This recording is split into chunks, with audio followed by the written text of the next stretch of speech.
Hello everyone and welcome to the WCS League for a round of the GP series from Zandvoort. Ignore the stream title if you're watching this live, hopefully that will be updated later on, but at the minute it says this is the Megané series from the Norris Ring. That round has already happened. This is the GP series from Zandvoort. Of course, Zandvoort, one of the oldest race circuits in the world. It was used for Formula 1 races all the way back as early as the 1950s and 60s. And has a lot of history to it. It's a very old-fashioned circuit with not much room for overtaking. So the drivers need to get very, very creative if they're going to make overtakes here. The only real opportunities are possibly down into turn 1, sometimes into the chicane, sometimes into the corner called Hugenholzbocht, but it's very, very difficult to pull a move anywhere here. And the drivers have to be really on their toes not to make any errors, because it's all about defending here, and if you can keep the line, then you can keep the position usually. Of course, the circuit first used in 1948, although planned before World War II. And today we're taking some very modern Grand Prix cars, or not Grand Prix cars, but GP cars around the Zandvoort circuit. So far in this session, as you can see, we have Laurent Keersmakers at the top with a 120.983. He's the only driver in the 120s, because second is Danny van der Neert on a 121.481. So Keersmakers leading by almost a second here, as we have just over 8 minutes left in qualifying, but Roar gets second with that lap with a 121.294, still a long way behind Keersmakers. Then it's Van der Neert, Krelanovic, De Vries, Pegg, Nash, Hutt, Janet, Borrell, that's a new name, Kevin Borrell, Hutt, Stanford, Onwin, and Peters. I don't believe Kevin Peters has driven at all this year either. You'll notice that one driver who is normally here, who isn't here today, is Fabian Ruder. He is away doing the sim racing club races, I believe, which are used as trials basically for the Virtual Endurance Championship. So we wish him luck in that,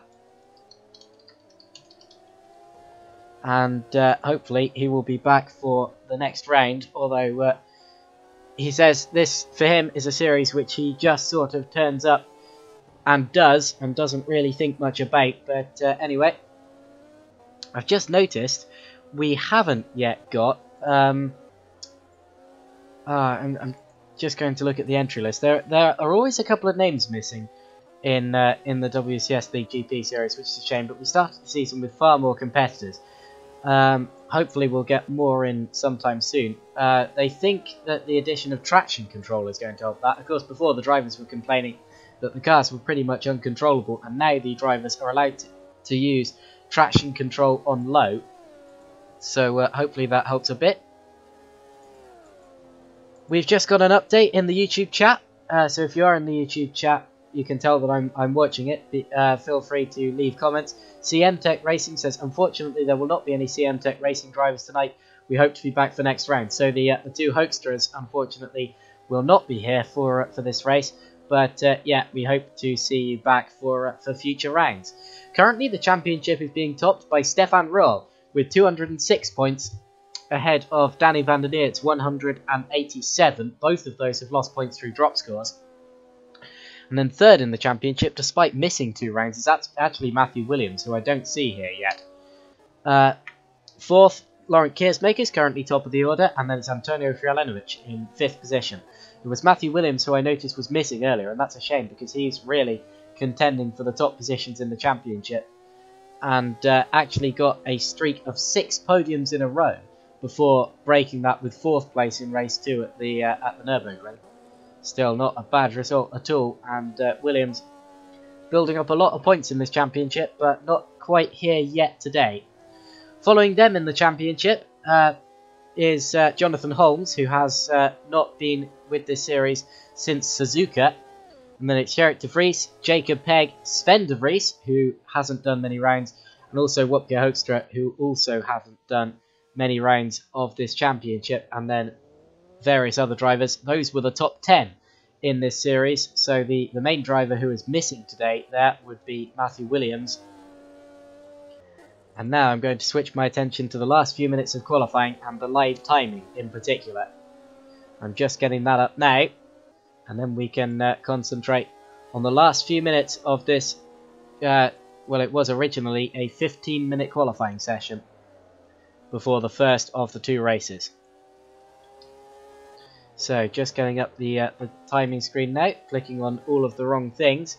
I would have got it up before, but it crashed. And it seems that Stefan Ruhl, who we're watching now, is actually on a hot lap. So he's just coming through Sector 2. We're watching him going out and down the back straight now towards the chicane. And there we go. You see the second corner of the chicane is banked before you head out through the very long final corner at Arie Luyendyk Bocht. And then towards the start-finish straight. And is this going to be a quicker lap for Stefan Ruhl? He crosses the line, and it's, well, just checking to see if that was an improvement. It hasn't put him any higher in the actual order. It was an improvement with a 121.144, but that still keeps him second position in this session so far, although possibly going to have another attempt at it now. Let's watch Ryan Nash. He's just set a relatively quick first sector, and he's in the gravel, so this isn't going to be quicker from Ryan Nash. Let me just do this quickly so I can go back and check what actually happened. We're in replay now. Oh, someone crash ahead of him. Danny van der Neert did. And maybe Nash was just distracted by that or something like that. But he... Oh, no, it happened later on. It was down into the right-hander there that he went off. That is... Actually, I don't believe that right-hander has a name. It's the corner after Hondenblack. Now, is the game going to be nice and let me change my controls? Yes, it is. Jolly good. Doesn't often let me do that. But anyway, this lap was not a quick one from Ryan Nash because of the error. He's now actually locked up as well and possibly ruined his next lap in the process. What about Dan Hurt? Hurt is, well, in fact, Nash has given up on that. Hurt is in the final sector now. He's got 1 corner to go. He was quicker than his personal best in the first sector, and about the same in the second. We'll see what he can do in the third here, as I glitch around with the replay cameras. And he crosses the line. I believe it was quicker, but it keeps him 8th position. Indeed, it was an improvement, but still 8th position. Now, the next driver I'm going to watch in terms of the actual laps is the driver behind him, Kevin Borrell, as we've got less than 2 minutes remaining in this session now. Borrell is getting a nice slipstream from Kevin Peters' teammate, and crosses the line, and that was an improvement from actually both of them, Borrell and Peters, but neither of them made up any places in all of that, and they're going to have to go for one last attempt. Dan Hurt is on another attempt. He's had a big lock up there, currently 8th in the session. And judging by the time, drivers need to be out of the pits now if they're going to set another lap. So who isn't? Well, Keersmakers is a sitting duck now, as is Frelinovic, because those two are not going to be setting other laps. So it's all about what the other drivers can do. Keersmakers thinks he's done enough for pole, obviously. Here's Dan Hurt through the final corner now of his lap. Had a bit of a lock-up on this, but is it going to be quicker anyway? He might have made up enough time around the rest of the lap. It's a fast exit speed, and he's getting the slipstream from Ryan Nash up ahead. crosses the line and I believe does move up a place there to 7th position. He does indeed. He demotes Ryan Nash. So Nash goes down to 8th with that. Ruhl is now on his final timed lap as Van der Neert is now in the pits as well. But Ruhl has actually not been quicker in the first sector and has locked up again. His second sector was quick though. So is this going to be pole position for Stefan Ruhl? I don't think it will be, but he's going to try. He's dipped 2 wheels into the gravel and that might just be it. I don't think he was going to pole anyway, but he dipped 2 wheels into the gravel and pretty much cemented that. But he is going to get one last attempt, so long as he hasn't run out of fuel. So, Ruhl going for one last attempt at first position here. Who else is out on track? De Vries is for 5th. So the 2 Holland Racing Team cars both have a lot of pace here today and are both going respectively for their positions and to better their positions. Ruhl has to find 2/10 to beat Laurent Keersmakers here. Well, has to find over 2/10, but only slightly over. The timer has ticked to 0. This is the driver's last attempt. And Ruhl's first sector isn't quicker. Borrell, meanwhile, is on a flyer. Kevin Borrell, it's a slower first sector than Ruhl's, but Ruhl does appear to be off the pace there compared to his best, and Borrell definitely on an improvement, although the second sector not quite so good. In fact, is that Ruhl coming up behind Borrell? It is. So Borrell's going to set his lap first. Slight lock up. Whoa! Ruhl goes straight on and he's given up. So that's it for pole. Pole position goes to Laurent Keersmakers. Out of the final corner goes Kevin Borrell. What's his lap? It's, well, still 9th. In fact, it wasn't an improvement in terms of lap in the end. What about Gerrit de Vries? De Vries still has a chance. In fact, he's coming to the pit, so there's no improvement from Gerrit de Vries. Jacob Pegg improved when, well, kept himself in 6th. And that is the end of the session. All drivers are now in the pits, I believe. Except for Roland Hutt, but I don't believe he's on a lap. I think that's it. I'm going to just check. Yeah, that's it. So, for this session, that's the order. It's Laurent Keersmakers who has taken pole here. Followed by Stefan Ruhl, Danny van der Neert, Antonio Frelinovic, Gerrit de Vries, Jacob Pegg, Dan Hutt, Ryan Nash, Kevin Borrell, Kevin Peters, Jarek Janney, Roland Hutt, Casper Oinwin, and Eric Stanford. Those are the 14 drivers in this session in order. That means that everyone who finishes the race will score points because the top 15 score points and there are 14 drivers. So that means every driver who finishes the race will score points, but you have to finish it. Of course, in the Constructors' Championship, RaceView.nl GP are in good position. They're leading it at the minute and have pole for this race with Laurent Keersmakers. Second in the Constructors' Championship is Holland Racing Team, followed and they have Stefan Ruhl and Gerrit de Vries, of course. Third is Satellite Racing, followed by Enterprise GP, Edenis Engineering, the WCSLeague Open Seat, CM Tech, Just for Fun Racing, Racing Team Schroten, and ST Racing. Those are the top 10 teams out of the 17 that have raced this season. Now for the next question, is that a nosebleed I can feel? I hope not. No, I think I've got away with it. Okay, well, if I do start to, if I do suddenly dash off, I hope you understand why. But anyway.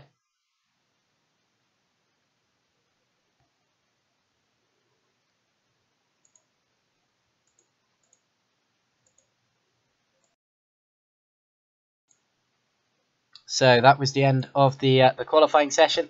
Now we're going for a brief warm-up session of about 5 minutes, I think, before we head to the first of the 2 races. It'll be a 40-minute race followed by a 20-minute race. With the first one, of course, the drivers starting in the order that they qualified.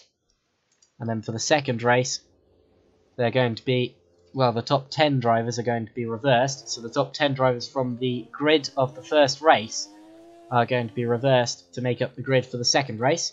So whoever finishes 10th now will start first, and whoever finishes first will start 10th, and everyone in the middle will reverse as well.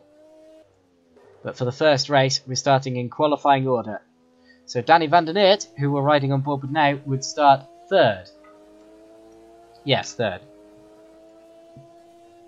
And, well, he's giving us a good view of the Zandvoort Circuit Park here. Circuit Park Zandvoort. We've just gone through Schievelak and down into Hondenvlak there, the first of those little right-handers. Then there's a larger unnamed one, followed by a left-hander. Again, not named on the map that I've got. And then out towards the chicane. It's a right followed by a left.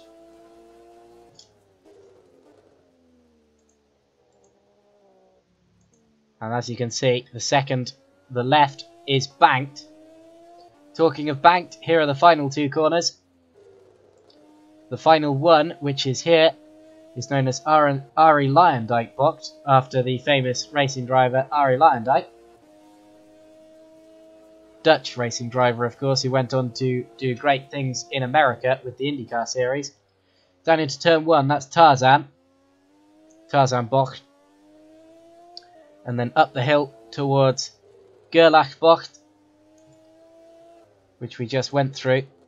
Then the left-hander at Hugenholz bocht, again banked.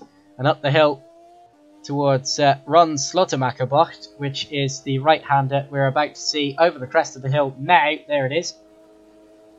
And again down towards Schievelak. And that, whoa, as he gets very sideways, was a lap of the Circuit Park Zandvoort, starting in completely the wrong place. Starting sort of halfway around the circuit, but oh well.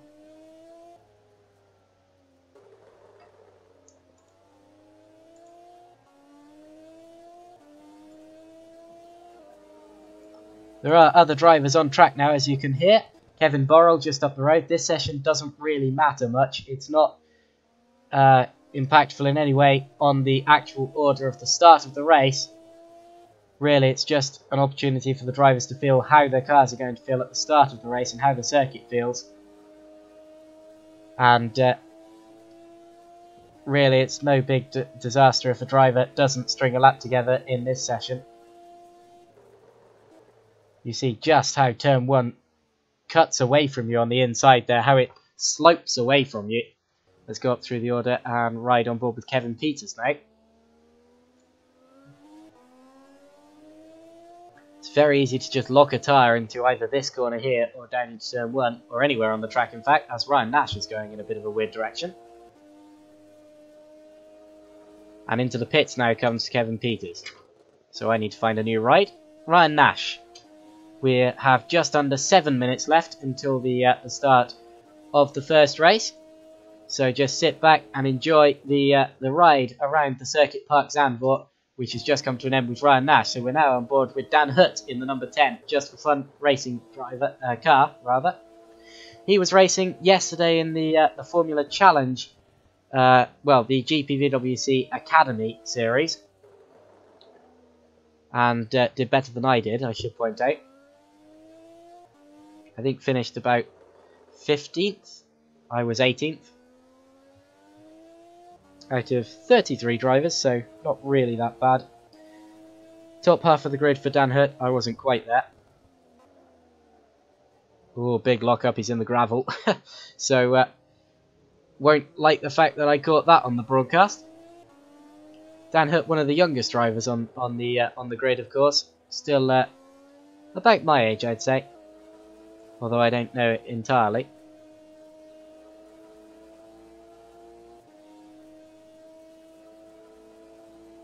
So the teenager from the Netherlands, so it's his home race now, going for another lap, locking up at turn 1. It's actually a lot of drivers' home races here today. This is the Circuit Park Zandvoort in the Netherlands, and this is a Dutch league, the WCS League. It's run by Roy Verzeel, who is Dutch, and a lot of the admins as well, Wopke Hoekstra, and all of the other staff members, they're all Dutch, as are a lot of the league members.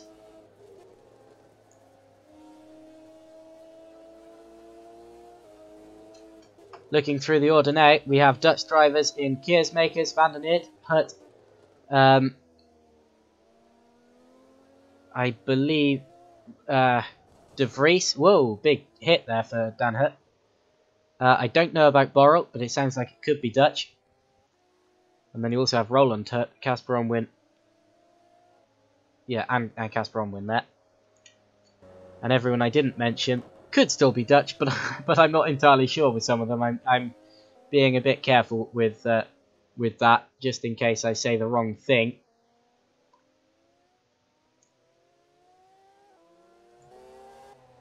But anyway, who were we just on board with? We were just on board with Dan Hurt. So Laurent Keersmakers for the final 4 minutes possibly. He's on track, just following Gerrit de Vries.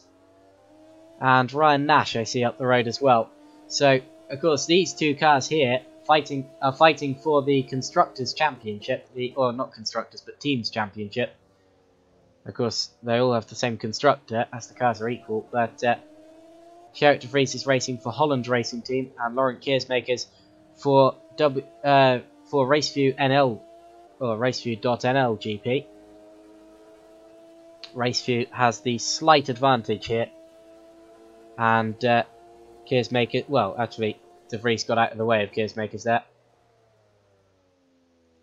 And Keersmakers has pole. Now, Van der Neers, of course, is ahead of him in the championship, but Keersmakers taking pole today with a good performance. And I'm just going to have a 3-minute break until the start of the race, so I'll be right back.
Right, so the drivers are just preparing to go to the grid. I'm just being told off because Keers Makers is actually Belgian. Also, Borrell is German. I said it could be a Dutch name, and it could have been, but it wasn't.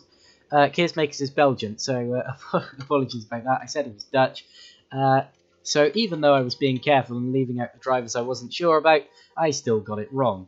That pretty much sums me up. But anyway, that's yeah, that's done. And onto the grid now are coming our drivers.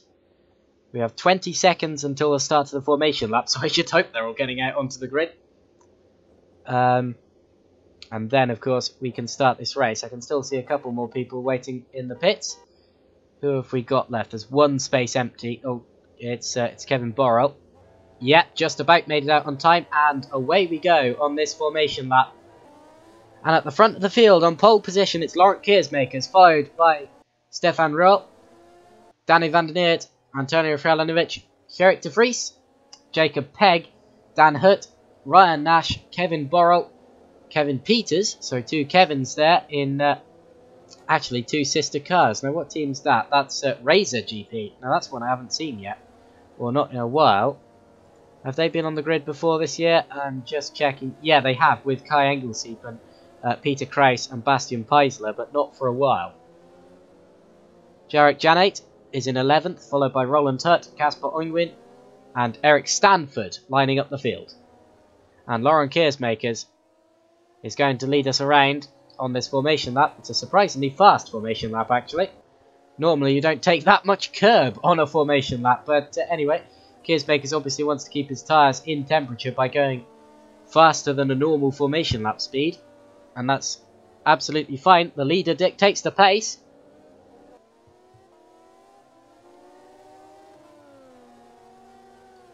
Now up and over the crest. That's almost lock-up speed there.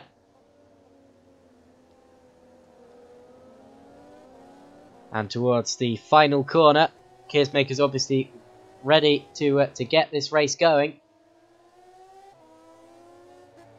And out through Arie Luijendijk box, he backs off the pace because he knows he has to put his car on a grid slot. And then we can get this race underway. So it's all about the start here. The drivers who get good starts and get ahead of their opponents have a real advantage here. It's like Monaco without the barriers, except a lot faster. And it's a much more kind of old-fashioned style, modern, well not modern, but old-fashioned style circuit.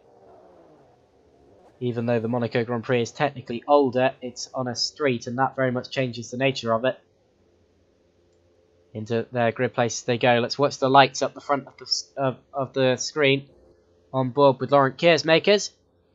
And that big lighting board, that lighting gantry you see in the middle is about to light up. And when all of the lights have gone out, we will be underway here at Zandvoort. And it's go! Away we go at the start of this race. It's a good start for Keersmakers. Slow start for De Vries further back. I saw him having a very slow start off the line. But we've all got going. And Keersmakers leads into turn 1. Are we all through cleanly at the back? Yeah, everyone is through safely. I didn't see it. Oh, I was about to say I didn't see a smidge of contact there. There was a little bit as Casper Oingwin came over. But, well, we've had an incident now. Off has gone Kevin Borrell and Gerrit de Vries. But they've kept it out of the barrier from what I've seen. And as we crest the hill, Nash and Hutt are battling, but it looks all pretty clean at the minute. And I should stop saying that as a commentator. But it's Keersmakers leading from Roll, Van der Neert, Pegg, Frelanovic, Nash, Peters, and Dan Hutt ahead of Roland Hutt. And Dan Hutt has got ahead of Peters there. Ooh, who has a big slide on the inside, and Roland's going to get him here. And indeed, Roland gets up the inside and gets through. But that's a good switchback from Peters. Very good to keep the position. Roland Hutt could have done a lot more to keep that place there. And Kevin Peters gets through.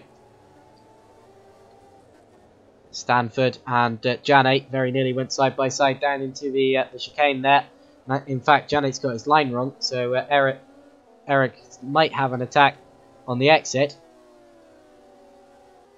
Eric, not technically his real name. It's a mash of Ezer and Rico.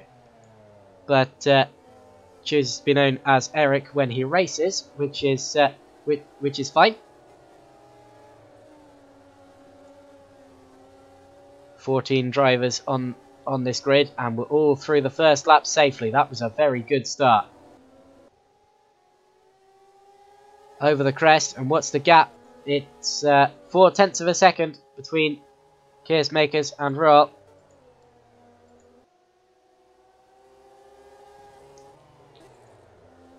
As the two of them go around the back end of the circuit.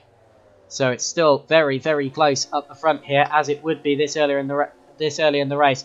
Royal is not done with Keersmakers yet, but look at the massive gap they have back to third place. Van der Neert is being left in the dust here. You couldn't even see him there until these drivers were about halfway along the straight. In fact, it's Jacob Pegg in third, so what has happened to Van der Neert? There may have been an incident. There was, because Van der Neert is missing his front wing, and his front tyres appear to be levitating. Now, oh, it's the same for every car I can see, but wow, what has happened to Danny Van der Neert? This will be why the field was spread. Oh, well, he was closer to the leaders, but he's just got over the curb on the exit. Oh dear, of Shivlak rather, and has pitched it into the inside barrier, and that has given third place to Jacob Pegg. There we go, just got unsettled into the barrier, and here's what Jacob Pegg would have seen of it. He would have just come out of the corner to see a cloud of dust, and third place takes it nicely. Coming under attack from Kralinovic though. Now, what was the gap that time through? 0.7 of a second, so not quite so close between the leaders as it has been, but still very close. And then it's Pegg and Kralinovic, but Kralinovic runs slightly wide there. Needs to be careful not to get over the curb, like Van der Neert did. And it's Ryan Nash in 5th, followed by Kevin Peters, Kevin Borrell, Roland Hutt, and that's been a change actually, because Borrell was ahead of Peters before. And then it's Onwin de Vries, Dan Hutt, who's dropped several places, Jarek Janik, Eric Stanford, and Danny Van der Neert, who has just been through the pit lane to change his front wing. Down the start-finish straight again come the leading duo. And the gap this time, I've learned to use my my race view timer rather than switching out in the actual simulator, is 0.8 of a second. And again, Pegg and Kralinovic look close. That battle for third is certainly not over yet. I believe those two are teammates. No, they're not. Jacob Pegg is for Satellite. Antonio Kralinovic is for Enterprise. It's just they're liveried the same, because that's the standard livery for teams who didn't submit a livery. And there, the rest of the field strained through. In fact, Dan Hutt's got ahead of his dad, Roland Hutt, since last time I looked as well. So there has been a change further down the order. There's Van der Neert trying to recover anything he can from this race. Of course, he will score points so long as he finishes, as all finishers will score points. But he certainly would want better than 4th, as the driver currently second in the championship and trying to pull back his points on Stefan Ruhl. But Ruhl looks like he's going to be gaining a heap load more points than Van der Neert will be at this rate. Down the start-finish straight, he seems to have got a good run on Keersmakers, but he's still too far back. And the gap that time was actually 0.4 of a second, so he's getting really close. He's properly on the attack here for the lead. This could be a real lead battle. What about third? Still Pegg and Kralinovic close, but not quite close enough for anything to happen down into turn 1 there. So, Keersmakers and Ruhl, the real battle up the front of the order. I never really noticed until today just how much the front tyres appear to be levitating, but let's float past that. You can't really see it when you don't look at the cars closely, but anyway.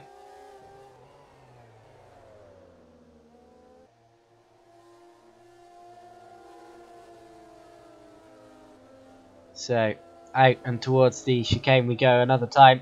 This might be an overtaking opportunity later on in the race if Ruhl can pull in the gap. He's still too far back. The difficulty with trying to pull a move here is that the inside turns into the outside, as is the nature of a chicane. So you really need to get yourself get yourself nose ahead and try to go around the outside, but it's certainly difficult to do.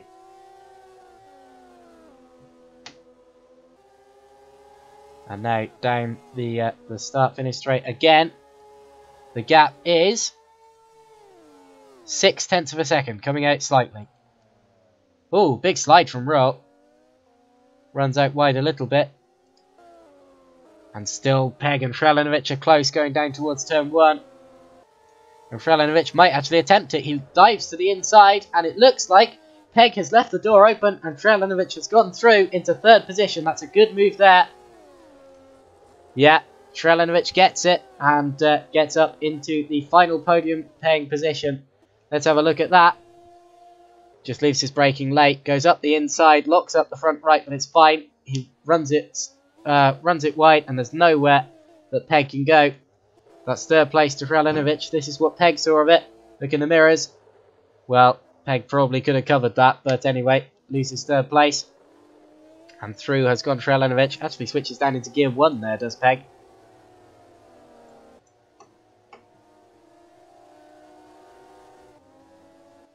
And out of the race has gone Eric Stanford. Now, where did we lose him? Well, he's been into the pit normally and then just retired the car. Now, has he had an incident that's caused that? It looks to me as if he's probably just given up, although he has had an incident. That doesn't look race ending. That just looks like a frustration retirement, really. He's hit the wall on the inside and obviously thought his race is ruined. Dunk. There we go. And that was it. So Stanford out. Looking up the field, Onwin has just been passed by Van der Neert, so Van der Neert gaining back a place. And side by side, Roland Tutt has just been passed by Jarek Janet, and De Vries has got both of them. He was behind due to his bad start before. And still up the front, they're close for 1st and 2nd, just not as close as they were. 0.8 of a second is the difference. Slight lock-up, though, I saw there for Keersmakers. Although Rult seems to be the one that runs slightly wider there.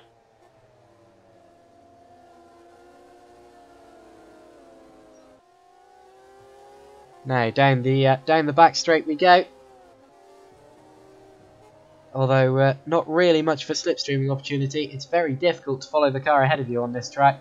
I see a bit of debris on the inside there. Now, is that from any one of these cars in particular? I don't see anyone with a missing front wing just yet. Just double checking that. No, seems everyone's fine. Maybe one of the rear flaps we've seen coming off in the past. I'm not sure. And the gap for the lead for the first time has come out to over a second. It's 1.1 seconds now between Rol and Frelinovic. Keersmakers. What about Frelinovic and Pegg for 3rd? Is Pegg letting Frelinovic get away? Not much. Still 0.8 of a second separating them. So Pegg not giving up on 3rd just yet. And feels that there's more to come there. So the order after the first quarter of the race is Keersmakers leading from Rol, Frelinovic, Pegg, Nash, Borrell, Peters, Hutt. So that's Dan Hutt, De Vries, Janet, Roland Tutt, who is coming under attack now from Danny van der Neert for 13th, and then it's Casper Onwin in 13th rather. I mean he's coming under attack from 11th. Van der Neert locks up but goes through. So Van der Neert now up into 11th place ahead of Roland Tutt. And then 13th place is indeed Casper Onwin. We've lost one driver, it's Eric Stanford. So that's the order, but still yet to see the first pit stops, and pit stops could make all the difference in this race. Eric Stanford just saying in the YouTube chat, I suck in these cars, so I gave up. Well, it's a shame, but if you didn't think that it was worth it for the enjoyment, maybe you weren't quite enjoying it, then that's fine.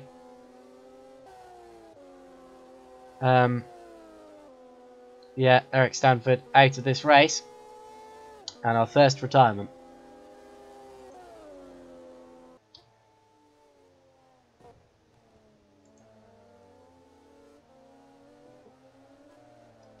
Now, what were the gaps on that last lap? It was, well, they're glitching a bit, but it was 1.3 for the lead. And seconds come out a bit as well. Well, I mean third, rather. Seconds probably come out.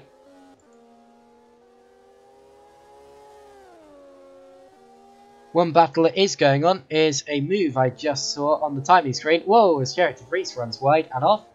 And that was Van der Neer passing Janik. So Van der Neer on his charge through the order has passed Janik. He is up into 10th position now. I might just spectate Van der Neer for some of this race to see how our second place championship runner is doing. Up to 10th place for now, and the driver ahead of him, his next target is Gerrit de Vries, who is going to be a tougher one because de Vries has a lot of pace. He qualified 5th. It was just that he had a... well, he had a bad start and ended up well down the order, and we've lost Casper Onwin now. How's that happened? So Casper Onwin, oh, that's a big hit. He's got over the curb on the exit of Tarzan, spun it around and into the wall, and that's probably clobbered out the engine. It was a frontal hit, but you can often lose the engine from that. Over the curb, loses it, bang, there we go, front wing gone. And yeah, that was that. There's no life in that car anymore. Can't hear any more engine sound. And that was it for Casper Onwin. So race over, and here's our second retirement. We have 12 drivers remaining in this race, and almost an 11 as Roland Hutz lost it. Now, had he already lost his front wing? Yes, he had. This was coming out the final corner, got it crossed up into the inside wall, spun it across the track and into the outside wall. And, well, unless he can cut across to the pits there, I'm not sure quite how close he was to the pit entry, but unless he can cut across, he's going to have to do a whole lap. He can probably cut across from there. Yeah, he does. Oh, he didn't. So Hutt probably should have pitted there, but maybe didn't know that he'd lost his front wing. And he's going to have to do a whole another lap before he can actually pit that car. And Van der Neer's now up to 9th, ahead of Dan Hutt. So Gerrit de Vries has obviously got Hutt as well in the process. And their next target is Kevin Peters.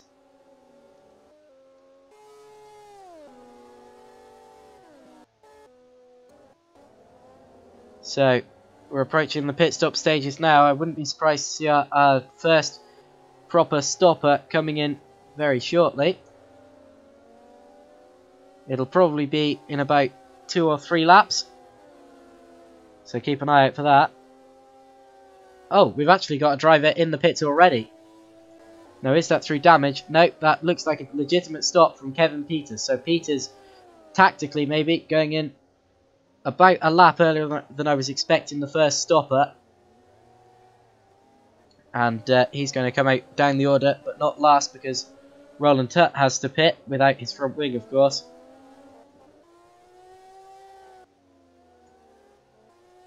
And then we're going to see the real big guys pitting, I'm sure.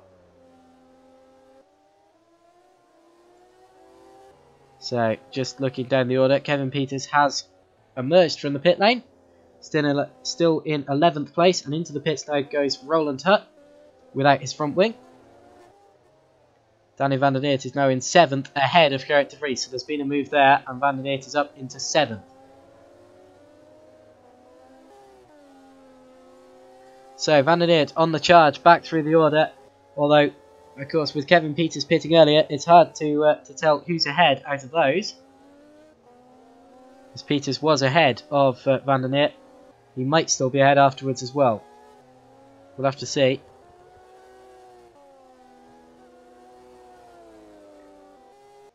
Now, did anyone pit on that lap? I don't believe they did. Still, we're all in. Oh dear, Roland Hutt has had another spin. How's that happened? Well, he's just got it. Well, he's actually locked up and just sort of looped it round. Now that's a weird one. Let's watch it on board. Yeah, locked up, tried to correct it, and then the car was just loose, and around he went. Of course, he's a lap down after his incident earlier. Maybe he has damage from that, which isn't helping. And Kevin Peters is in the pits again. Now, this could be a drive-through. Now, let's watch if he drives the whole way through. Because if it is, it's probably a drive-through for speeding in the pit lane. It is. So Kevin Peters obviously didn't get on the limiter quick enough or got on it too soon. And that is undoubtedly going to put Danny van der Neert up into effectively 7th position here, as he chases down Kevin Borrell, who is his next target. Now, will any of our top 5 pit this lap? I wouldn't expect them to. No, they don't. Normally, pitting this early is only reserved for drivers in battles who want to undercut their opponents, but these drivers obviously feeling like they're not close enough. And they stay out. And Kevin Borrell is really under attack now from Danny van der Neert. Van der Neert might try to undercut him here. He doesn't. If I was Van der Neert, I might have been tempted to have tried the undercut there. But he doesn't this time. And they both lock up slightly going through turn 1. Van der Neert will be losing time here behind Borrell. As we head up towards the left-hander at Hugenholzbocht.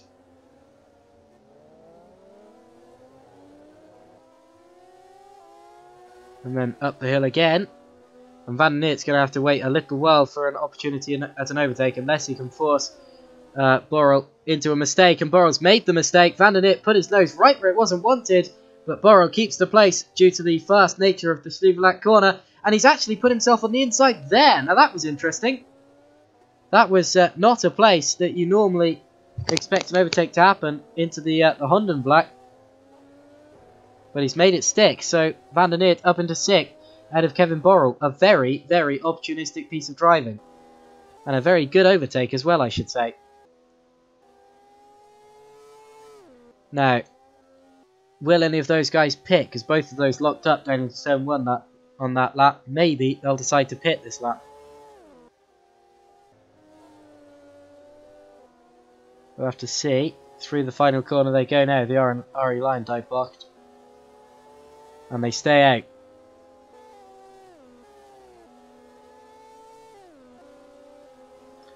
Here's Dan Hutt, who's just been lapped actually now by our race leaders.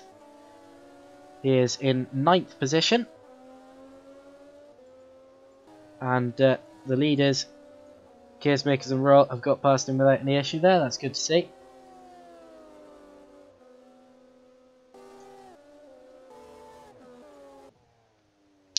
The next target for Danny van der Neert is going to be Ryan Nash in the Enterprise GP car for 5th position. Maybe he can crack into the the top 5 in this race. That would be a good recovery. I should correct something I said earlier actually. Eric Stanford says Eric is my real name and Ezerico is my nickname. Right, so I was told the wrong information there. Apologies. I'm getting everything wrong today, aren't I? This is a bit of a poor performance. I really should have researched that, but oops. I hope I didn't cause any offence by that.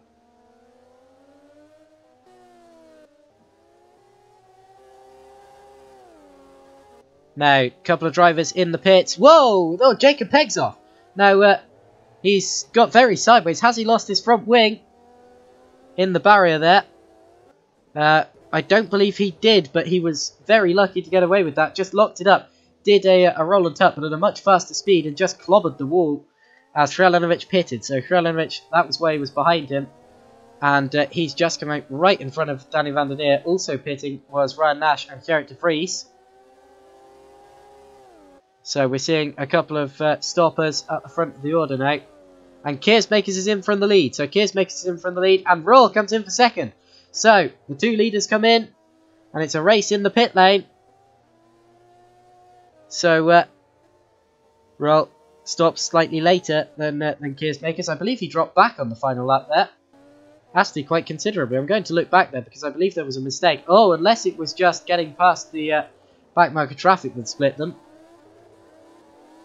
Did they pit on that lap? No, they had another lap. This is just me fast forwarding through the footage to see if I can find why Royal was dropping back. Maybe his tyres just didn't last and Keersmakers did or something like that. But whatever the case, Keersmakers has the advantage over Royal. And there was a mistake. It was a full 360 spin. Now, yeah, just got over the gravel, spun it around 360 degrees and got it going again. And that was a close one. He's lucky he didn't make contact with anything solid. And no wonder he pitted on that lap. But, yeah, that was a hairy one from our driver in second position. He's kept the position. But that's an embarrassing mistake from Royal to drop him back from Keersmakers. Now, who out of these guys have pitted? Well, Van der Neert pitted on that lap and Borrell pitted as well. In fact, Nash pitted now, so I don't think he did pit before. And I believe that's all of our top guys who have pitted now. So, we're in the order I think we will be effectively.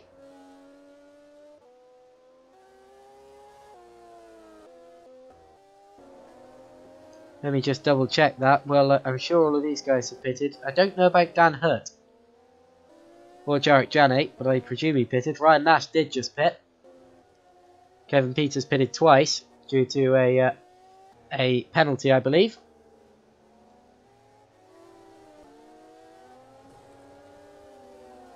Now, that means it's Keersmakers leading from Royal, Kralinovic, Pegg, Van der Neert, Borrell, De Vries, Hurt, that's Dan Hurt, then it's Janate, Nash, Peters and Roland Hurt who make up the 12 drivers still in this race. Slight lock up from Keersmakers, our leader. 12 drivers in this race now, and it's a fastest Sector 2 of anyone from Stefan Ruhl, who really wants to start bringing in the gap again. The gap is almost 5.8 seconds between first and second. If you round it, it's 5.8 seconds. It's on my screen, 5.795. But who's counting?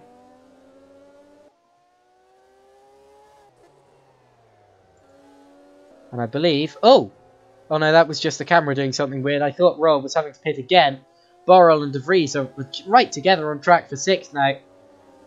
It's Borrell defending from De Vries. De Vries trying to get him back after his bad start.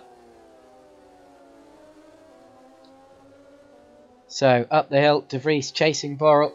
He might have an opportunity down into the chicane, although we saw here, this is where Borrell was derouted by Van der Neert, even though that was through a mistake from Borrell. De Vries had to go wide and that didn't work. Slight lock-up from Borrell though, keeps it to the inside, doesn't go wide.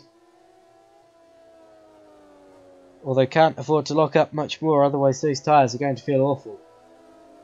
He's locked up a couple of times so far this race. Now down towards the chicane, is De Vries going to have a chance? He is on the inside, but doesn't leave his braking late enough, and Borrell gets to keep the place for now.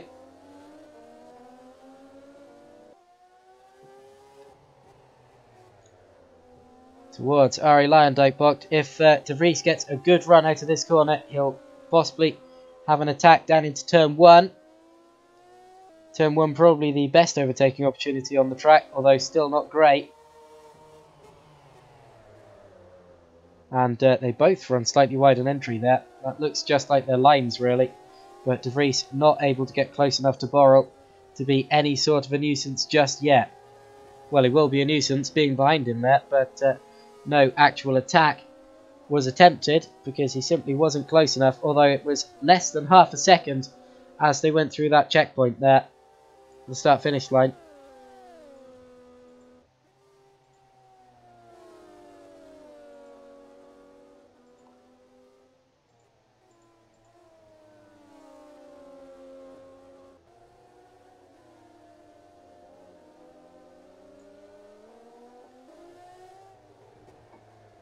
Now through the Sector 2 of the course, De Vries still just trying to line himself up to get a run on Kevin Borrell.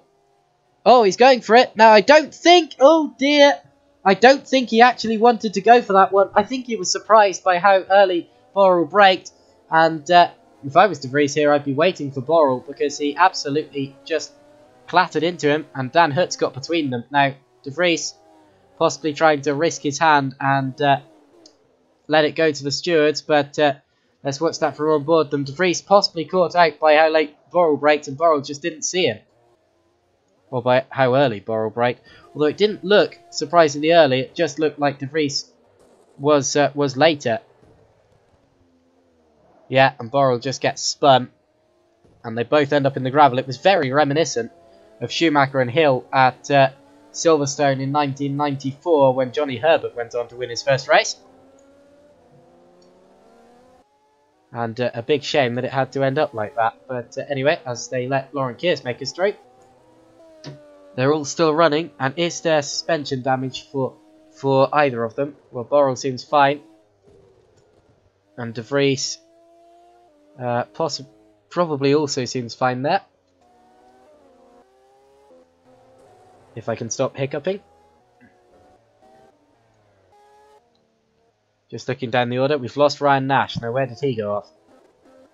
Oh my word, that's a huge off. What on earth happened here?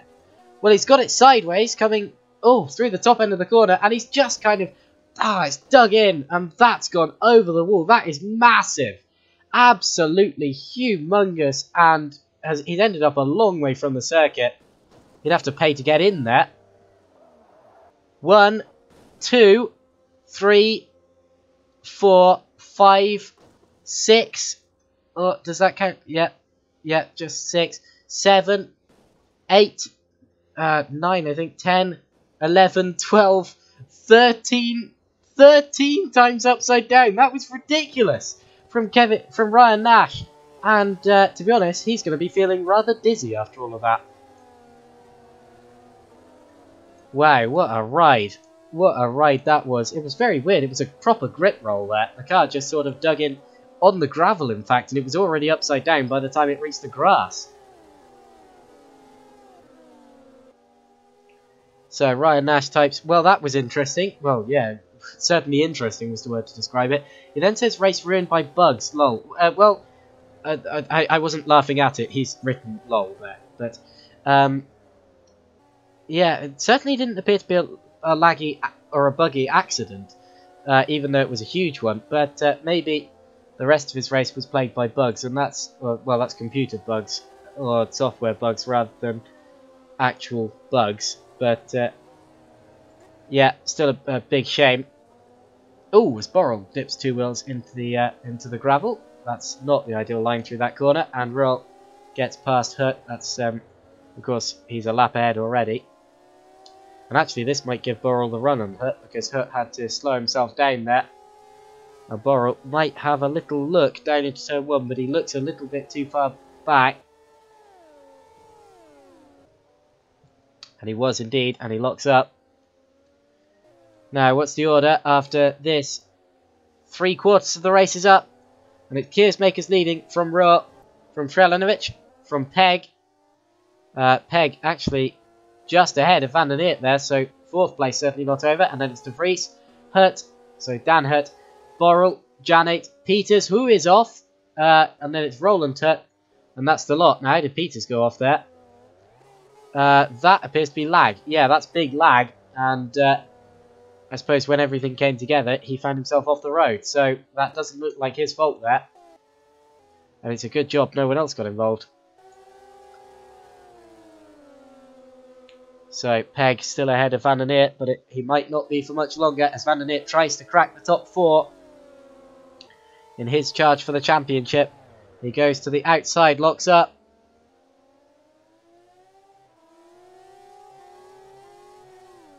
Now, possibly going to get another opportunity later on. Of course, we saw him going for a really opportunistic move up the inside of Kevin Borrell into Hondenvlak earlier, although I wouldn't expect that to happen again. Oh, wow. Ryan Nash says 2 speeding in pit lane penalties issued. Watched them both back and not once did I speed in the pit lane. Well, if that is the case, that's very unfortunate. It might just be that you've got the wrong line or something like that, but I'm not saying that is what happened because I didn't see it.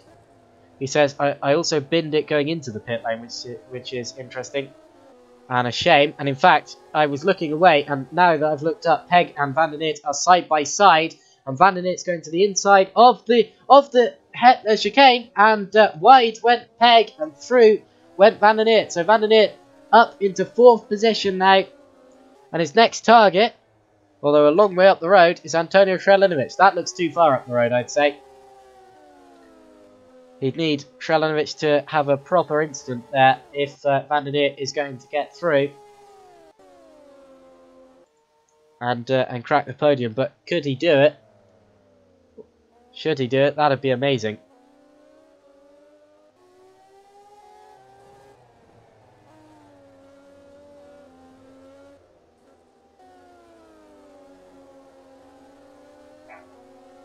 Now, the fastest lap so far in this race has been from Laurent Keersmakers with a 1:21.640. Of course, fastest lap is worth a point, as is the point for pole position. Of course, Keersmakers has already got pole position, so he's got that extra point in the bag. And now he's going for the second extra point as well, as Peg locks up and goes wide. And I believe ahead of him, Van der Neer had a slight lock up as well, but Van der Neer already clear. And I don't believe we're going to be seeing any more fastest laps now. They tend to come just after the second pit stop, where the car is light on fuel and good on tyres.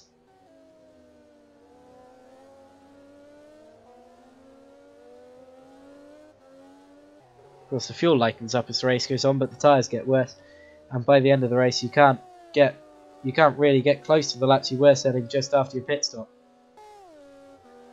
Especially if you make a mistake just after your pit stop and have a spin or something like that, then that really bites your tyres early on, and for the rest of the race, it's all about nursing them.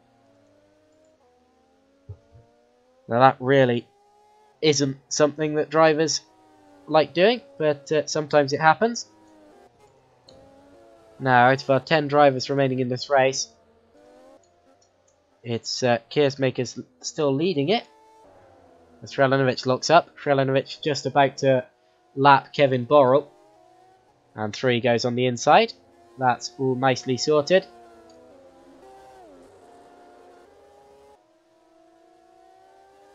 And it seems that the closest 2 on track are still Van der Neer and Peg, although Van der Neer really pulling away from Peg at a high rate of knots. I don't really see any gaps that are coming down, so it's all going to be down to who makes the fewest mistakes here. Keersmakers has been the cleanest so far, but I don't want to curse him by saying that. He's just going out and towards the chicane. This is the 25th time out of, let's see, it's going to be 28, so we're getting close to the end of the race now. About 86% of the way through we are. I sound a bit Yoda-ish there. 86% through the race we are. Winning he is. So across the line there goes Keersmakers ahead of Roll, and the gap is still out there. It's at 6.3 seconds, and then we have to look a little way back towards. Oh, Srelinovic who spins. Srelinovic has spun. How much of a gap does he have to Van der Neer? It was about 18 seconds, so he's got time. But has he bitten those tyres? So Srelinovic just well, looks like he made a mistake going into the corner, missed the apex, got on the grass. And as he tried to get the power down, just lost control. And around he went. He's not got any damage from that, but certainly would have damaged his pride. Around he went, and he got it going again. Now, what's his gap to Van der Neer? There you see Van der Neer in the background. Whew, that was a scary one. So, Srelinovic out of the final corner and across the line, still in third ahead of Van der Neer. But Van der Neer will be sensing his opportunity now, possibly hoping that Srelinovic makes another mistake. Talking mistakes, someone stopped on the inside there. That was Kevin Borrell, who made an error. Down in 9th position. Now, what happened to Borrell? He's had a spin and possibly held up Van der Neer slightly there. It looks just like he's locked up the rear axle. Whoa, he actually locked up the front and rear there. The front made a puff of smoke. The rear pitched him round. Actually, I'm not sure if he did lock up the rear axle. Sometimes just locking up the front alone is enough for the difference in traction to spin the car around, and Borrell now still running 9th, the penultimate position remaining.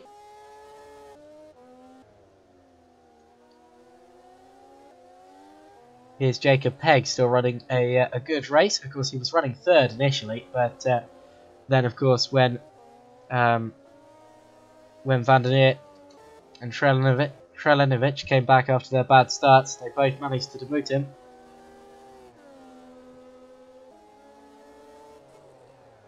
But still a strong performance from Jacob Pegg here in the Enterprise GP car. Did I say Enterprise? I meant Satellite. Satellite racing car. Enterprise is Antonio Krelinovic.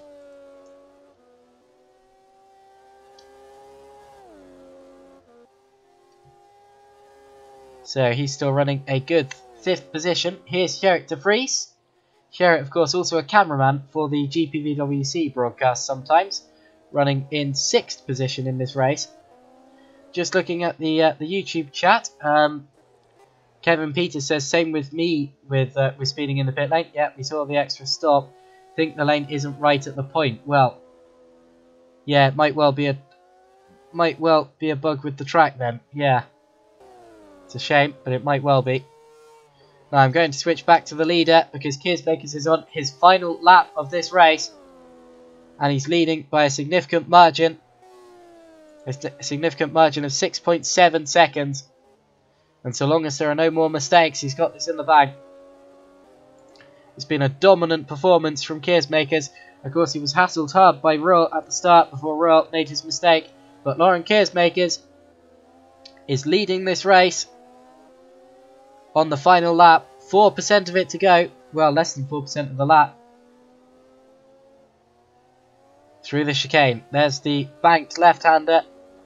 And now he's only got right-handers to go. So Lauren Keersmakers, who I believe has only won 1 race this season so far, is coming around the final corner now. Scratch that. This is going to be his 3rd win of the season. And Lauren Keersmakers wins it. Great performance. Keersmakers wins. Stefan Rohr is going to extend his championship lead by finishing 2nd. There he goes. Rohr is 2nd. 3rd is going to be Krelinovic. Antonio Krelinovic has a lot of the lap left to go. Just shows you the gap that 2nd had back to 3rd. And Van der Neer was really catching him towards the end there. But Krelinovic still has the advantage. They've got 1 sector to go after this. The gap between the two is about, well, it's just under 3 seconds. But that seems to be coming down, actually. In fact, it looks like it's less than a second now.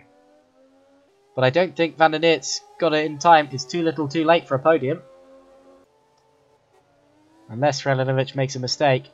But Krelinovic rather, still leading this little chain. Out to the final corner they go now, or towards the final corner. Here it is. And Krelinovic is going to hold on to it. There we go. 3rd place for Krelinovic. Just ahead of Danny Van der Neer. What was the gap at the end? Wow.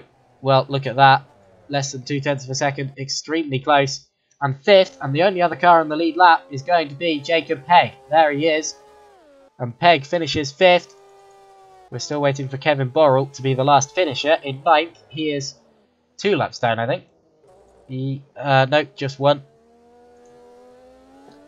So Kevin Borrell going to come through to 9th position. I'll run through the full order after he's finished, as he locks up going into the penultimate corner. And through the final corner now, Borrell is going to be our last driver across the line. There he is, although he wasn't last in the race. So it was Keersmakers who won it at the front of the order. Great performance from him, followed by Stefan Rohl, Antonio Krelinovic, Danny Van der Neer, Jacob Pegg, who appears to have spun on the cooling lap, Gerrit de Vries, Dan Hutt, Jarek Janet, Kevin Borrell, and Roland Hutt bring up the top 10, and the finishers, who will score points, and then the non-finishers, who would have scored points if they'd finished where they were running at the time, Kevin Peters, Ryan Nash, who went for that spectacular flip, Casper Oinwin, and Eric Stamford. Now, I don't know if I ever investigated the cause of Peter's retirement. No, did I? Or whoa, well that's a big spin into the wall, and he looked like he gave up at this point, unless he lost the engine. Let's see, just got over the curb, onto the grass, spun it round, and I don't hear any engine noise, so I think he might have lost the engine there. So that was 4 retirements from the race, and 10 finishes. And stay where you are, because we have a second race coming up, although I need a quick break, so I will see you in a few minutes.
Connected.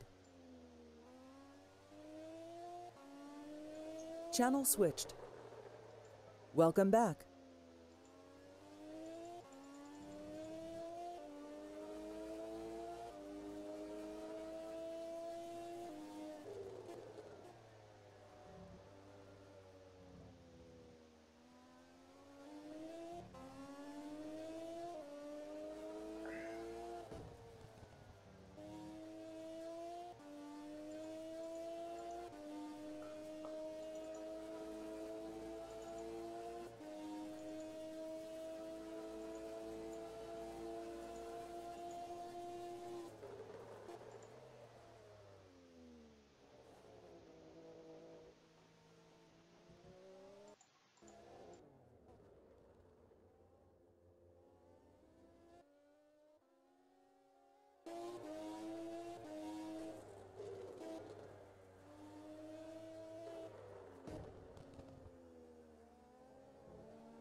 Alright, so we're just preparing for the start of the second race.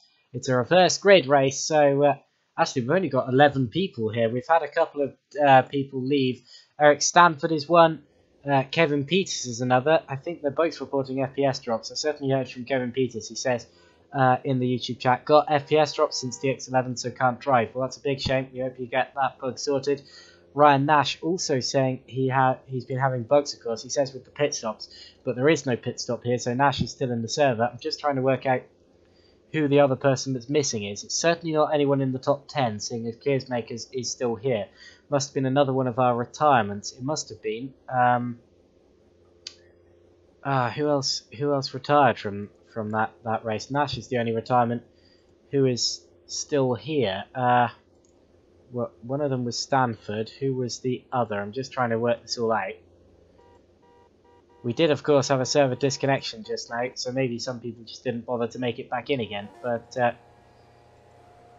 yeah, just going through to see what the order of the last race actually was. And the other driver not making it in is Casper Onwin. So Casper Onwin also not here. But anyway, away from the line we've gone. And, well, it seems to be lagging a bit. I don't know if that's the actual server or whether it's just me for now. But anyway, it's Roland Hutt at the front of the order due to finishing 10th in the last race. So all finishers will be reversed for this because there were 10 finishers and it's a top 10 reverse grid.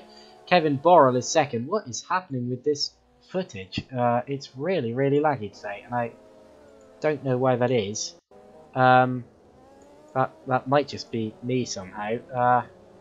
Okay, well hopefully it's not like that when the actual race starts. So it's Roland Hutt leading from Kevin Borrell, then it'll be Jarek Janik, Dan Hutt, Gerrit de Vries, Jacob Pegg, Danny van der Neert, Antonio Frelanovic, Stefan Roll, Lauren Keersmakers, Ryan Nash. Now, what I would try to do if I wasn't... Okay, what I will try to do just quickly is leave the server and restart and rejoin, because that is a lot of lag. And although I do want to make the start of this race, if you can't see what's going on, it's probably not worth it. So I'm going to rush back in and see if I can make the start of this race. I hope I can. But yeah, it's a big shame if not. Don't know what happened there, but yeah, it was just really, really laggy for some reason.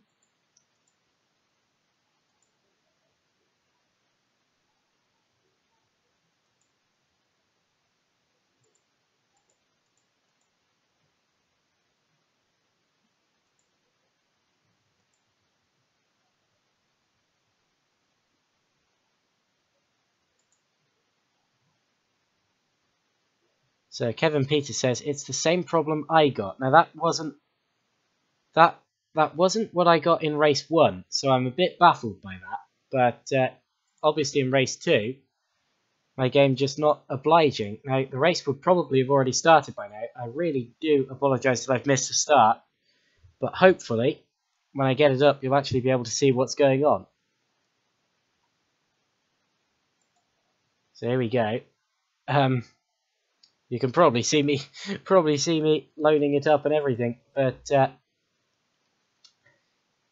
yeah, this is unprofessional, but sometimes it has to be done. I'm afraid it's just a shame that I'm the commentator and the streamer. I should also apologise about the lack of overlay. That's something that I've been talking about doing for a while and never have done, simply because I'm not very good at downloading things like that or getting them set up. My computer knowledge is next to none, and I'm not the best streamer. It's just I'm the only person available. I wish I could just commentate this, but hopefully I'm giving you all you need for an enjoyable race stream. So the race has started and it's not lagging. Well, okay, well it's not as bad as it was. And it's Roland Hutt leading from Gerrit de Vries, who had a little look there. And Jacob Pegg has gone through into second now on the first lap, with Stefan Roll in third. Now it's... Oh, why do I speak? Okay, Kevin Borrell fifth.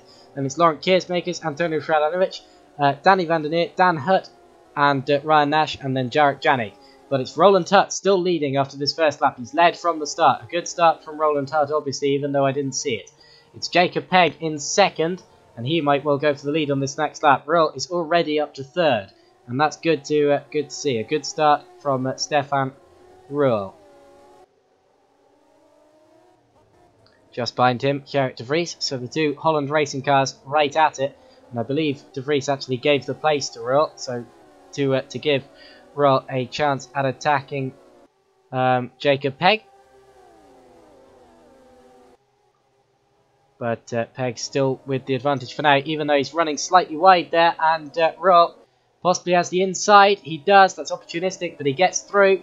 And Stefan Ruhl up into second position now. Big lock-up in the background from Kevin Borrell in fifth position. And now Ruhl can start setting about our race leader. Now, did I see someone getting sideways? Whoa! Slight slide from Antonio Kralinovic, I think. But all clean for now. So Ruhl all over the back now of our leader, Roland Hutt. On the exit of the corner, he's got a much better run. In fact, that's going to be over before the corner. Hutt keeps his foot in and touches the rear. Does a good job to hold on, but he's going to lose. Well, he's going to lose out on the whole podium here. Through goes Pegg into second. Through goes de Vries into third. And off in the background goes Borrell into the wall. He backs it into the wall and gets it going again. I'm not going to bother with replays today, simply because I know they're not going to show us any more than what we see the first time. But you can see the tyre marks there. He just got it crossed up on the exit over the curb, just as Pegg almost did then. In fact, yeah, Pegg is now separating the two Holland racing cars in second and third. Well, he's in second. De Vries is in third. And behind him streams the rest of the pack. Here's Hutt on the inside of Keersmakers. Keersmakers going for the switchback, and in the background, Kralinovic gets past Van der Neert, I think. Oh, contact! And, well, do they get through it? They just about do. I'm not sure quite how. That was very close, and we're going three wide again, and I can't see what's going on. But Van der Neert's been forced wide. And someone else is in there as well. Is that Dan Hurt? Yeah, trying to gain advantage of it all. And it's all getting even laggier. Look at that. That's ridiculous. And somehow, have they all managed to make it through? I can't see a blimmin' thing. And they did all make it through. Are the onboard cameras better? Not by much. So, Danny van der Neer in the slipstream of Roland Hutt goes to the inside, down the start-finish straight. There's lockups aplenty up ahead. Maybe there's action going on. I think I will stay in the onboard cameras for this race because it seems to be slightly more viewable. Oh, and they're all going off. Now, that's lag again. Now, is this a complete server disconnection? Complete server failure? Nope, because they're all back again. We had one of those in the Megané series the other day where we had to actually red flag the race and restart it simply because everything was well, simply because so many people lagged out of the session, including me. I thought initially that my race was absolutely over, but then I came downstairs and saw my brother was also gone from the race. And then I thought my internet had disconnected, but luckily it wasn't just me, so the race was red flagged and restarted with a 10-lap sprint to the finish. Now, Keersmakers is hunting down Pegg for second position. He certainly appears to be the quicker driver here, and that was shown by his dominant performance in race 1. Not that Pegg isn't a quick driver, Pegg is right on the pace, but Keersmakers absolutely one of the best, and possibly the best of the best at this track. So far he's not top to session.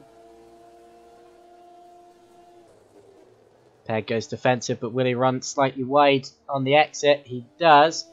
And Keersmakers has a good run up the hill. It's not a good place for overtaking, though. And not a good place to catch a car, actually, because sometimes you can just tag them going through there. You have to be careful. And now, up the hill again we go. This is where the aerodynamics gets really rather turbulent when you're following the car ahead.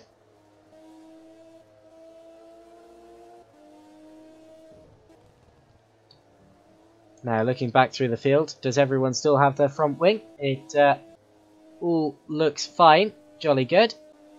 Still all 11 drivers running. And Keersmaker's still on the back of Jacob Pegg here. This is for second position. On lap 5 of the race. Out of 14. Oh, that was close. And Keersmaker's now getting closer to Pegg. If he can get a good run through the final corner, he might have an attack down into turn 1. That looked okay. Now he's in the slipstream of Jacob Pegg, who goes to the inside to defend. Keersmakers goes to the outside. He wants Pegg to lock up here. He's trying to hold it around the outside of Tarzan. That'd be amazing if it worked off. And does it? Pegg's still on the inside, but yeah, look at that.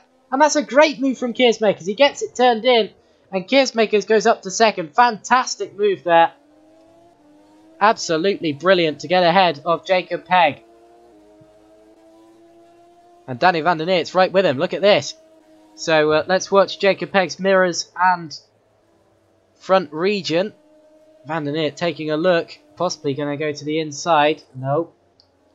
We've seen Van der Neert trying an ambitious move down into there before. Tries to get the switch back as Pegg locks up. It's a very wide part of the track, this. But Pegg's still on the ideal... Well, that wasn't quite the ideal line, but the ideal defensive line. The one that stops Van der Neert from getting through. And Van der Neert's gone very sideways in his mirrors there. That was close. There's another driver following these two as well. That's Antonio Kralinovic trying to get involved. Out through the final corner they go. And here's Van der Neert going to get a good run on him. He looks too far back. Across the start-finish line they are. Oh, I've gone Yoda style again. And the gap was actually... Well, it was 0.3, so very, very close between the two of them.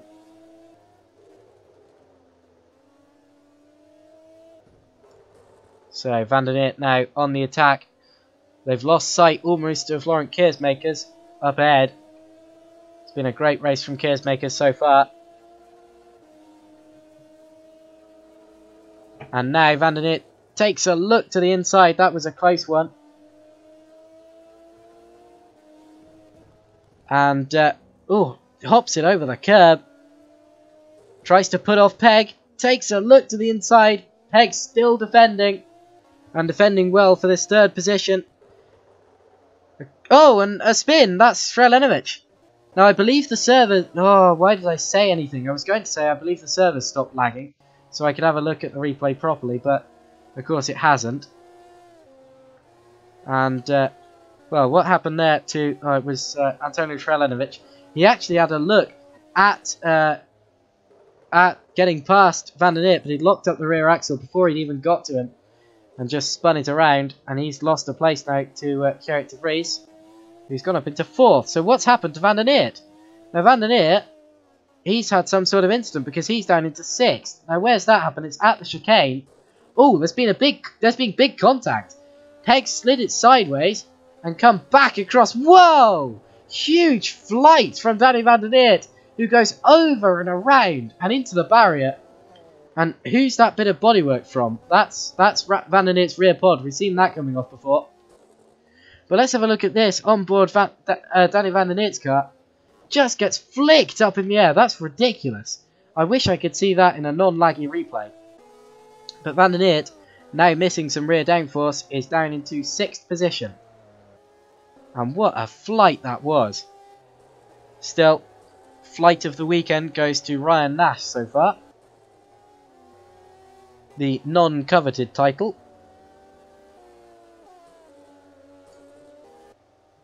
Now let's watch Van der Neert's recovery. He's trying to come back at these two ahead of him that got through. De Vries and Kralinovic.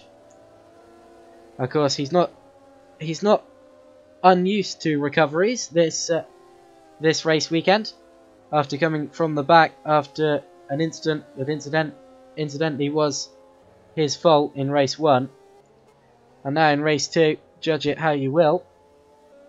He's having to recover again. Maybe not right from the back this time, but certainly from further back than he'd want to be.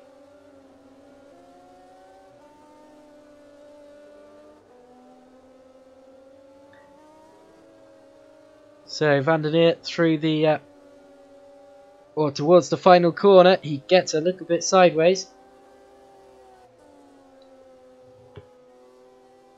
And ahead of him, Kralinovic is getting closer to De Vries. In fact, he really is. He's actually less than half a second behind De Vries there. So Kralinovic getting closer. In fact, my... well, I was still 27 seconds behind, so I was still in replay there. But now I'm at real time again. With Kralinovic still chasing down De Vries, and they're actually catching Peg ahead of them.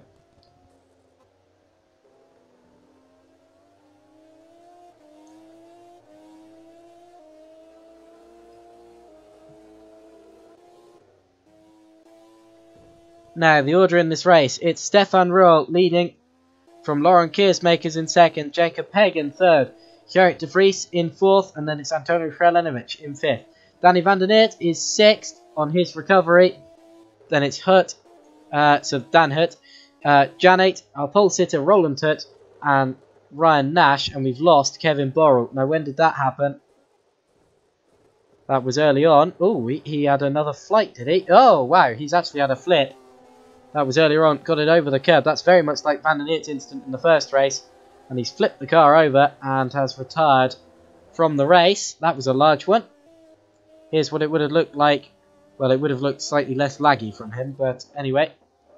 Bounces it up. We've seen these cars have a lot of grip from their tyres, and that just seems to flip the cars over sometimes. And out of the race has gone Kevin Borrell, our first retirement from this race. As Kralinovic continues to chase down De Vries. Whoa, he's on the grass there. And might lose out to Van der Neert. Van der Neert coming through. Tags him slightly and doesn't make it through. I think he tagged him slightly anyway. It's hard to tell. And that was a close one. Lock up from De Vries ahead. But he gets it into the corner. Now towards the penultimate corner.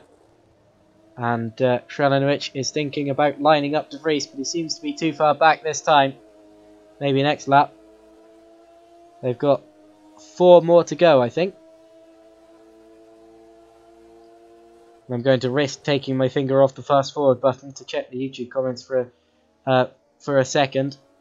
Seems that everyone's tuned out actually, and I don't blame you for all of the lag. It's a shame, and I do apologise for it, but yeah, seems like I'm talking to myself at the minute. Maybe if one of you watches this back. Yeah, I'm not sure why it's quite this laggy. Never had this before in a broadcast, and it's just a shame that I'm the streamer.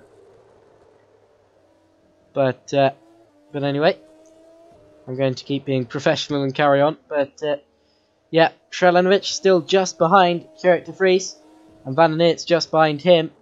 The gap between the 3 of them is about a second, so they're very close. And chasing Jacob Peg as well, really not that far behind him. About 1.1. Whoa! Behind him as Kralinovic makes an error. And look at Van der Neert coming through. Going to the outside, and Kralinovic still defends. Do they touch again? That was close. And Van der Neert had to lift off. So Kralinovic keeps the place. I'm not sure quite how. He dips 2 wheels into the grass. And was that Keersmakers? Well, no, that was him heading the other direction. It looked from where his... Whoa! Van der Neert sideways. Keeps it just about. That was close. I was going to say, it looked from where Keersmakers' gamer tag was showing that he was in the pits, but luckily he wasn't. And Van der Neert very nearly threw it all away at turn 1 there. Good save to carry on in this race. And I tell you what, the battle for third's getting close. Peg is being hampered by Gerrit de Vries now. It really is a 4-way chain. with Frelinovic chasing them and Van der Neert chasing him.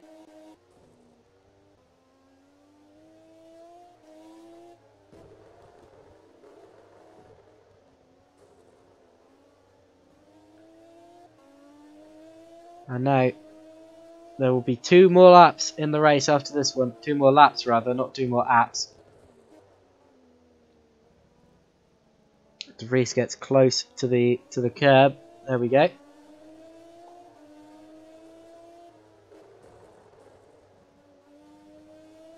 Now, what's the gap going to be this time around as he chases Jacob Pegg? De Vries in the Holland Racing Team car. Of course, Holland Racing Team appears to be gaining the most points out of this race, I'd say. Ahead of Raceview GP, as Van der Neert is only 6th at the minute. And the gap's still between these two less than a second. And we are on the penultimate lap of the race. So there will be 1 more lap after this one for De Vries to possibly attempt to pull a move on Jacob Pegg. It's been an exciting scrap between the two. A very tense one, rather. Between these 4, actually, with Frelinovic and Van der Neert.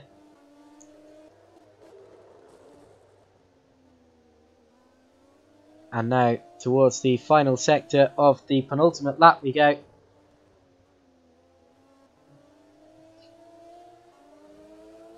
And I believe I just saw the timer jump. So Ruhl is now on the final lap of this race.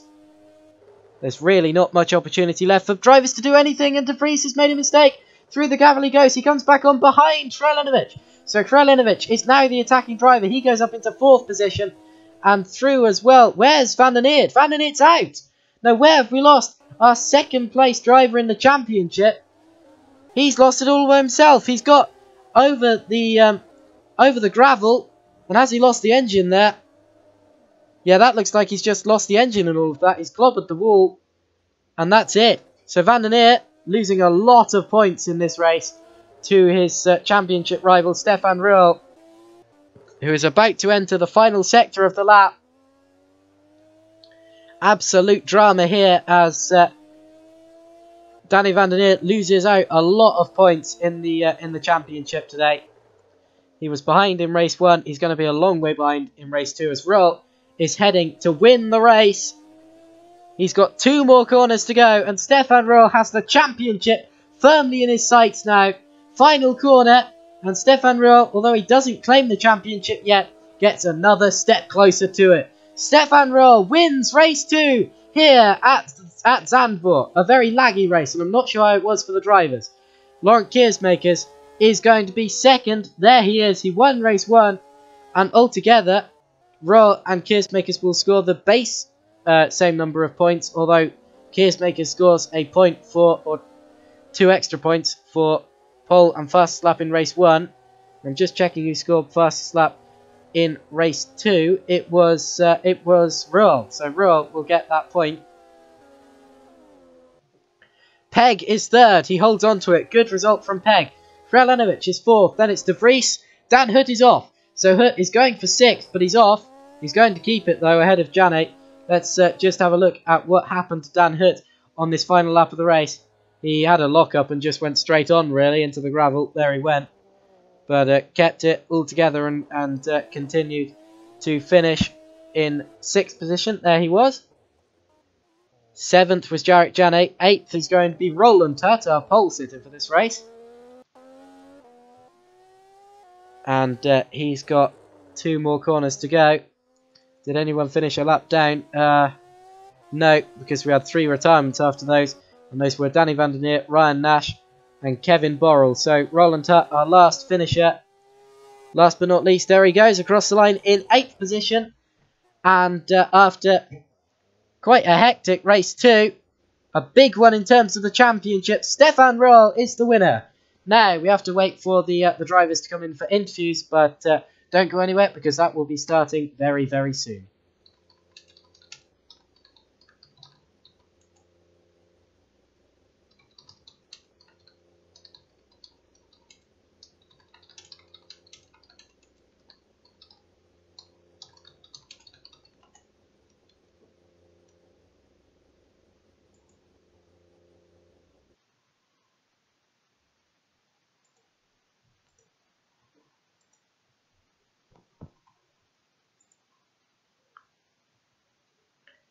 So what a dramatic race weekend there, with Keersmakers claiming the majority, or the largest points tally of any driver. 1 point more than Stefan Rohr, and that's the point that came with pole position. But Rohr extends his championship lead from Danny van der Neert, who might not even be second now. I'm not sure if he's still ahead of Keersmakers. I'll check that. Of course, van der Neert was fourth in race 1. That'll be 13 points, and he didn't finish race 2. And then Keersmakers would have scored a tally of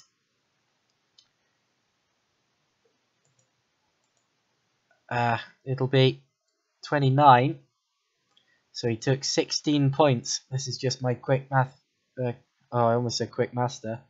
So he took 16 points off Danny van der Neert. That's not going to be enough to overtake him in the championship, but he's certainly getting closer. Matthew Williams, of course, now demoted to 4th in the championship after not turning up for this round, and that's a shame, because he could have done a lot better in this championship if he'd made every round, I'm sure. And now we're going to get the first of the interviewees rather, and that is going to be Dan Hurt. Hello, Dan. Hi. So, Dan, you were driving the Just for Fun racing car as usual, and well, was it fun? Yeah, of course. It was a great home race for me because I'm Dutch. So yeah, was a great race. Second race was a bit disappointing, but it was my best finish in sim racing history for me. Fantastic.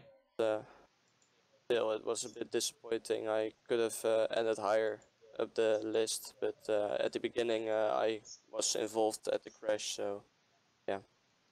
Still sixth position, good points for you there. And where do you see yourself in the championship at the end of this year? Where are you aiming there?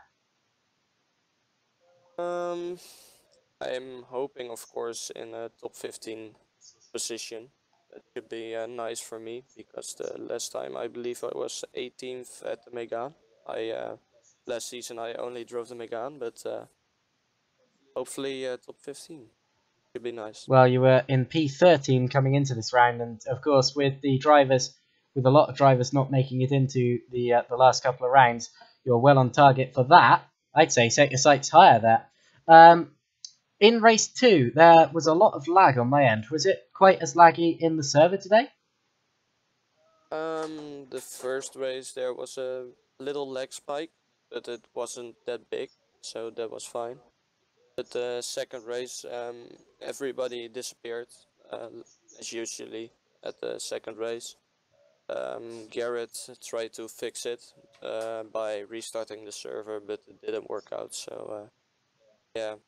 But still was a pretty race for what I thought it was still a pretty race, so yeah. But there was, of course, lag. Well, good to hear that there wasn't too much of it, and thanks for the interview. Next, we're going to bring in our championship leader, who has dramatically extended his championship lead now, and that is our race 2 winner, Stefan Rohr. Hi, Josh. Hello, Stefan. So I should start by saying what a fantastic race that was in race 2. You dominated that. But talk us through your weekend as a whole. You must be pleased with that one. Yeah, if you look at the speed that me and Laurent especially were carrying, we had a big advantage. So I knew that the fight would basically go was going to be between us in race 1. And it was fun, like in Nürburgring. The first stint we drove within 2 seconds of each other the whole time, and couldn't really get close. Every time I got close to Dirty, I just was too bad. So I decided, okay, let's just drop to 1.5 seconds behind and try the pit stop. But then I messed up just before the pit stop. So I lost like 6 seconds, and then that was it basically. But P2 pretty good. Congrats to Laurent, very fast this round. And race 2, I decided to change a little my setup, and I think it worked out for the better.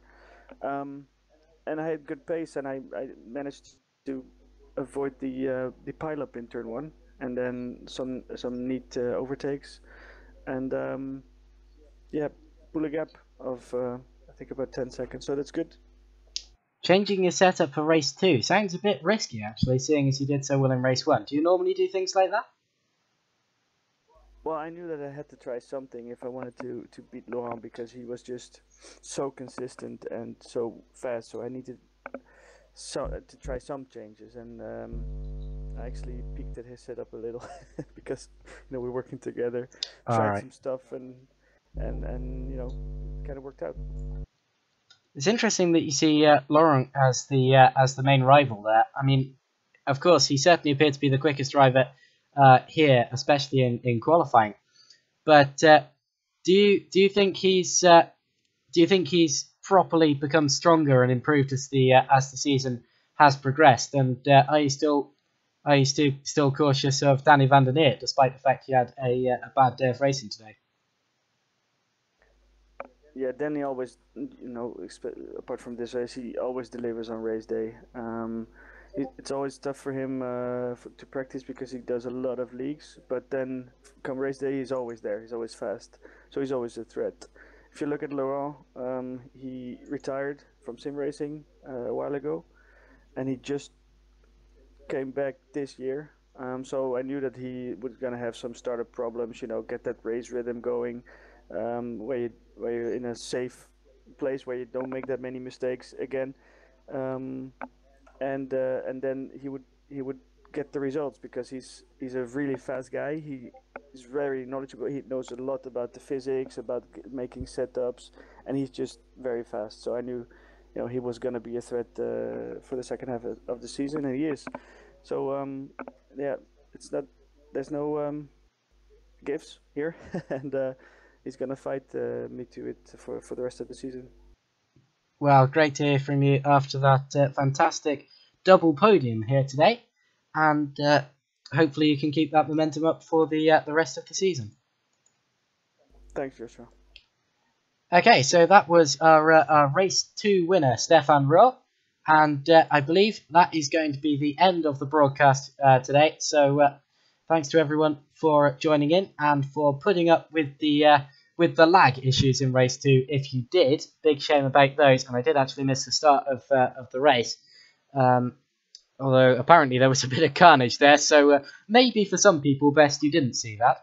But anyway, that was the end of that broadcast for today. Race 1 winner, Laurent Keersmakers, dominant race victory. Race 2 winner, Stefan Rowe, again, dominant. And both of the two gained a lot of points over their rivals today. Danny van der Neer, he's down, but he's not out. I'm sure we're going to be seeing more of him for the rest of the season. Join us next time. It's in 2 weeks' time, and that is going to be at the Circuit de Barcelona, Catalunya.